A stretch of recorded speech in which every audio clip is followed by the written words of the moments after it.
السلام عليكم ورحمة الله وبركاته. ازيكم يا حبايبي؟ عاملين ايه؟ يا رب تكونوا بخير. تعالوا شوفوا معايا النهاردة موديل جديد ممكن نعمله، وهو عبارة عن طوق للشعر. ازاي نعمل طوق للشعر باستخدام مجموعة من الورود والسلك اللي احنا بنستخدمه في الهير بيس او في التوك. هي الخامات اللي احنا ممكن نحتاجها عشان ننفذ الموديل ده. اول حاجة هنحتاج معانا مجموعة من الورود. طبعا انا كنت وريتكم الورود دي في الفيديو المشتريات اللي فات. ده شكل لوردة، وده شكل تاني.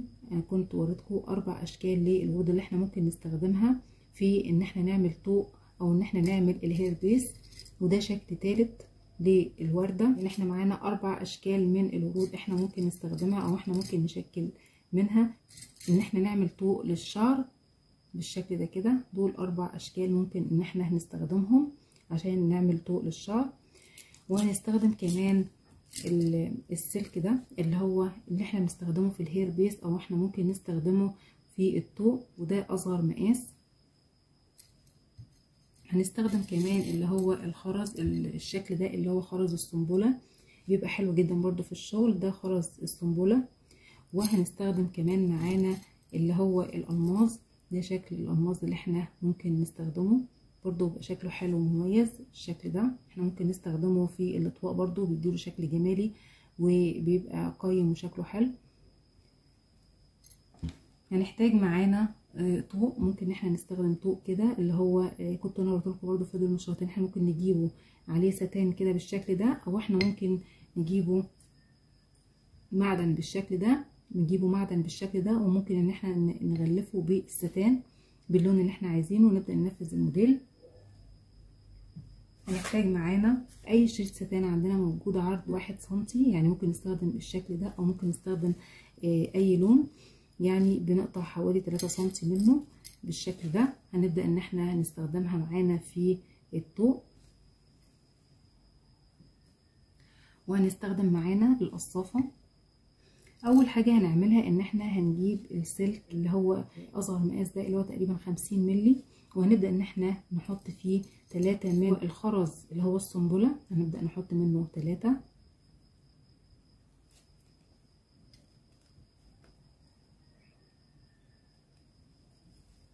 بالشكل ده.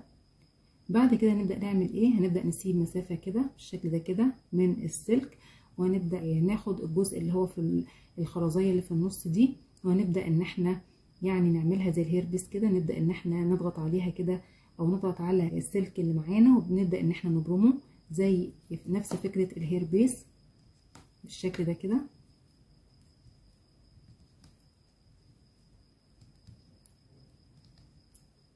بالشكل ده. يبقى احنا كده وصلنا للشكل ده زي اللي تبقى في النص. وبعد كده هنبدأ ناخد الخرزية اللي هي اللي على الطرف. هنبدأ ان احنا هنعملها في مستوى اقل منها شوية، يعني هتبقى اقل منها شوية في المستوى. ونبدأ ان احنا نضغط على السلك اللي معانا، ونبدأ ان احنا نبرم برضو الجزء ده كده بالشكل ده. نفس فكرة الهير بيس احنا بنضربها كده. تمام.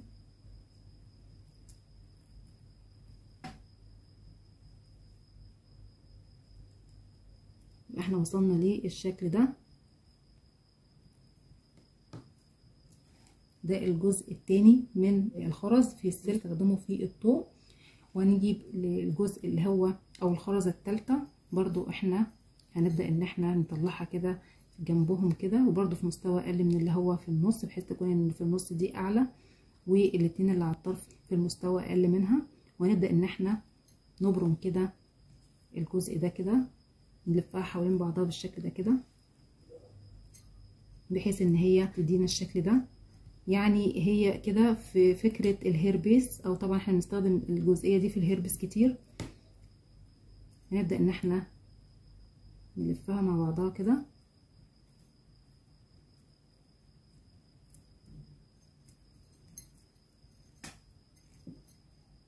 تمام بالشكل ده كده. احنا كده وصلنا للشكل ده، الشكل اللي احنا ممكن نستخدمه في الهير بيس بالشكل ده كده. بعد كده هنعمل ايه؟ بعد كده هنبدأ ان احنا نقص الجزء ده كده من الجزء اللي تحت ده كده. هنبدأ ان احنا نقصه باستخدام القصافة نبدأ ان احنا نقص. يبقى احنا وصلنا للشكل ده من الجزء اللي احنا عايزينه عشان ننفذه في الطوق اللي احنا هنعمله النهاردة. هنعمل من الشكل ده حوالي 6 قطع بنفس الشكل كده. دول يعني احنا هنعمل 6 قطع، وبعد كده هنعمل ايه؟ هنبدأ ان احنا نجيب مثلا ال3 قطع دول، كل 3 قطع هنبدأ ان احنا هنعملهم مع بعض، يعني هنقفلهم مع بعض. طيب هنعمل ايه؟ اول حاجة اللي هو الجزء ده، احنا طبعا معانا 3 قطع منهم، احنا هنعمل 6 وهناخد كل 3 نعملهم مع بعض. فهنمسك الجزئين دول كده. اول حاجة هناخد الجزئين دول وهنبدأ نظبطهم جنب بعض كده بالشكل ده، ونبدأ ان احنا من تحت كده نبدأ ان احنا نلفهم على بعض بالشكل ده.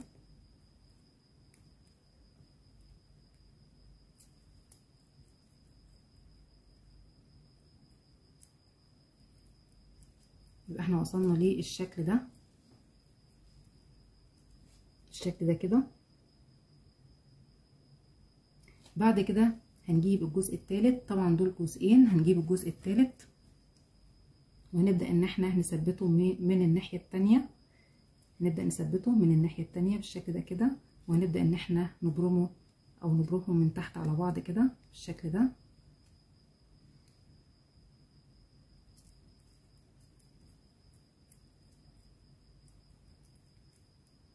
تمام. يبقى احنا وصلنا للشكل ده. طبعا هي نفس فكرة الهير بيس، برضو احنا في الهير بيس بنشتغل بنفس الطريقة كده، لكن المرة دي احنا نعملها او نستخدمها في الطوق. فاحنا عملنا الجزء ده كده، وهنعمل 3 تانيين برضو بنفس الطريقة وهنجمعهم مع بعض. تمام. دول 3 تانيين برضو مجمعينهم مع بعض بنفس الطريقة بالشكل ده.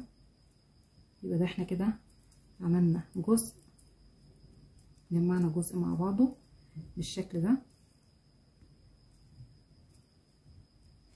جمعنا الجزء ده مع بعضه، ال3 دول مع بعض، وجمعنا ال3 دول مع بعض. فدول الجزئين اللي احنا هنستخدمهم معانا في الطوق بالشكل ده كده. بعد كده هنبدأ نجيب الطوق،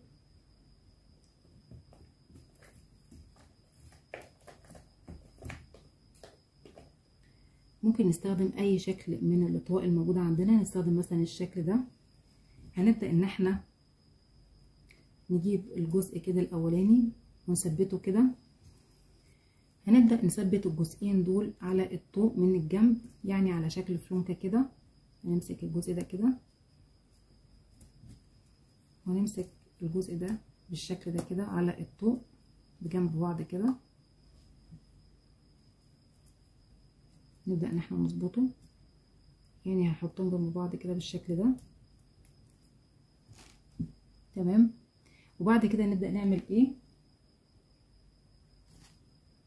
هنبدأ نجيب السلك ونبدأ نثبته بالسلك على الطوق بتاعنا بالشكل ده كده.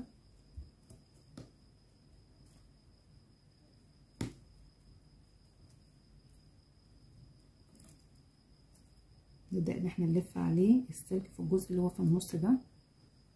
هنبدأ نثبت الجزء ده كده من النص على الطوق.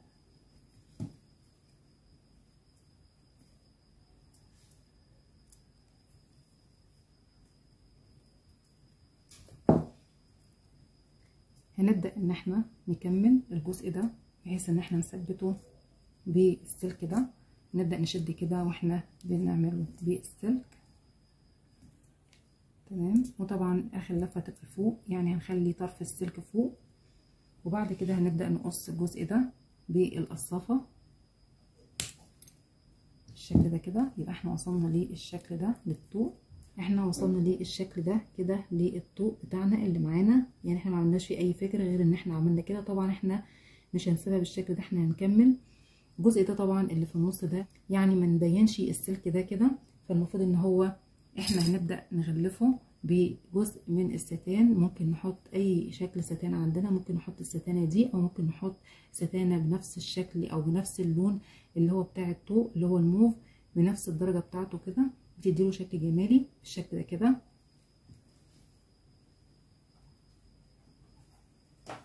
طبعا عن طريق مسدس الشمع هنبدأ ان احنا نثبت الجزء ده كده. اول حاجة هنبدأ نحط هنا قطعة من الشمع، وهنبدأ ان احنا نلف الجزء ده كده بالشكل ده. هنبدأ نثبته من هنا بالشمع، هنبدأ نثبت بالشمع.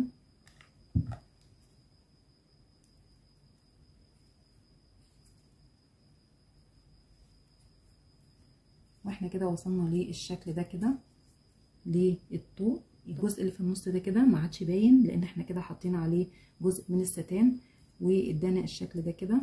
وده يعني فيها فكره من فكره الهير بيس، وفي نفس الوقت ينفع ان هو سواريه. طبعا احنا ممكن نسيبه بالشكل ده او ممكن نحط هنا اي شكل. فاحنا هنستخدم هنا شكل من اشكال الورد اللي احنا جبناها او اللي احنا جبناها في فيديو المشتريات اللي فات. يعني مثلا ممكن نحط شكل الورده ده كده بالشكل ده كده. فهنعمل ايه؟ هنبدا ان احنا نثبت هنا بالشمع.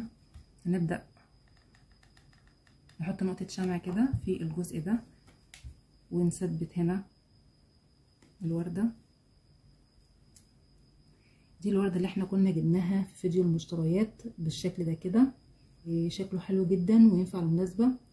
الجزء اللي في النص ده ممكن نحط فيه قطعة من الكريستال. ممكن الجزء اللي في الوردة ده ممكن نحط فيه اللي هو الشكل ده شكل الألماس اللي احنا هنستخدمه في الوردة.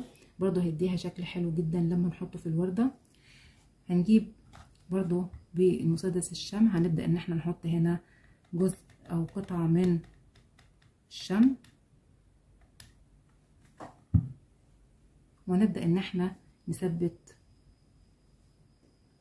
فيها اللي هي القماصة بالشكل ده. ده شكله نهائي حلو جدا وشكله شيك، وينفع ان هو ينفع مناسبة. احنا ممكن نعمل هنا الفلونكة دي على جنب، وممكن نعمل كمان واحدة على الجنب هنا، لكن هي واحدة بس كده على جنب شكلها اشيك. وطبعا الفكرة بتاعتها من الهير بيس. واحنا ممكن نستخدم هنا الشمع او ممكن نستخدم البي 7000 او البي 8000. يعني ممكن يكون في اللزق بتاعه احسن. يعني ممكن نستخدم الشمع او نستخدم البي 7000 او 8000 بحيث ان يكون الوردة ثابتة اكتر. احنا ممكن نستخدم البي 7000 او البي 8000. ده الشكل النهائي الطوق بتاعنا. شكله حلو جدا وشكله بسيط وشيك وينفع كمان لمناسبة. هنا ده شكله برضو لما نفذناه على الطوق الاسود بالشكل ده كده. برضو شكله حلو جدا وشكله شيك وينفع يكون سواريه او تمام. ده اللي هو اللي ممكن نعمله بجميع الالوان. ممكن نعمل ده اوف وايت او ممكن نعمله الوان، لكن احنا نفذناه هنا في الاوف وايت. حبيت اوريكم برضو الخرز والورد احنا ممكن نستخدمه ازاي في التوك. بعض الناس قالوا لي يعني احنا عايزين نشوف الحاجات دي لما تتعمل. ده طبعا جزء او دي فكره من الافكار. ممكن نستخدم فيها الورد وممكن نستخدم فيها الخرز اللي احنا جبناه في فيديو المشتريات.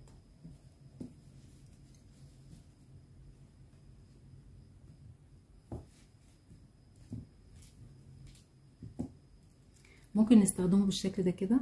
ده برضو شكل من الطوق او نفس الفكرة اللي احنا عاملينها النهاردة.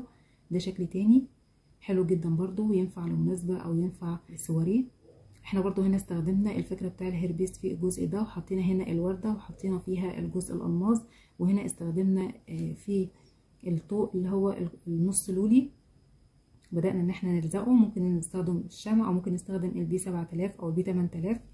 وهنا احنا حطيناه على الطوق بتاعنا اللي هو من المعدن من غير ما احنا نحط الستان. ده من المعدن فاحنا عملناه بالشكل ده. حلو برضو شكله شيك. ده برضو موديل حلو جدا برضو الموديل ده وينفع مناسبة.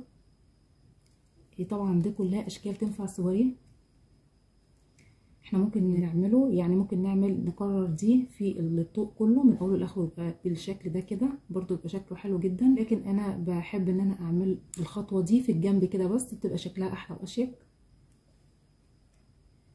ده موديل تاني برضو للطوق. احنا ممكن نستخدم فيه الورد الصغير، واستخدمنا هنا الالماس بالشكل ده كده، واستخدمنا هنا نص لولي برضو هنا لزقناه كده على الطوق اللي هو بالستان الابيض بالشكل ده كده، شكل برضو حلو وشكله رقيق. واحنا ممكن نستخدم فيه الورد والالماظ، وكمان النص رولي اللي احنا ممكن نستخدمه في شغل التوك.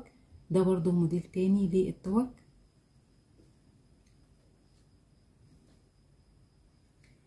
في شكل تاني برضو للطوق، برضو ممكن نستخدم الشكل ده كده، برضو حلو جدا الشكل ده. احنا عندنا الطوق اللي هو بيكون بالستان، هو احنا جايبينه بالستان كده، فمنعملش حاجه غير ان احنا بنحط عليه قطع من او الفصوص اللي هي انا وريتها لكم في فيديو المشتريات، اللي هي القلوب دي بالشكل ده كده. نبدا ان احنا نحطها او مسافات يعني تقريبا متساويه في كل الطوق من اوله لاخره بالشكل ده كده. برضو شكلها حلو جدا، ده الشكل النهائي ليها وتنفع لمناسبه.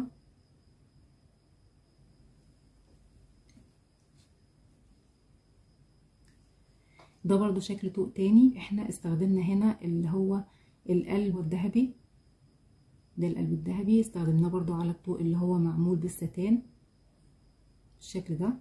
برضو حطيناه على مسافات متساوية تقريبا، واستخدمنا هنا الشمع. ممكن نستخدم البي 7000 او البي 8000، بيكون طبعا اشد واحسن من الشمع. ده برضو شكل او فكرة للطوق احنا استخدمنا فيها شكل القلب، والاشكال دي كنت وريتها لكم في فيديو المشتريات. شكل القلوب دي، ده شكل الطوق، ينفع برضو المناسبة، يعني هو ينفع سواريه وينفع الاوقات العادية. حلو جدا برضو الشكل ده.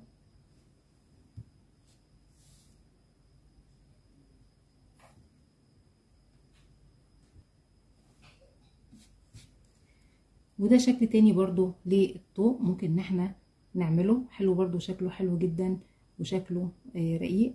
احنا استخدمنا هنا الورد بس، وحطينا فيه الفصوص الالماس. وده طبعا اللي هو الطوق اللي هو بيكون موجود بالستان، احنا جايبينه بالستان.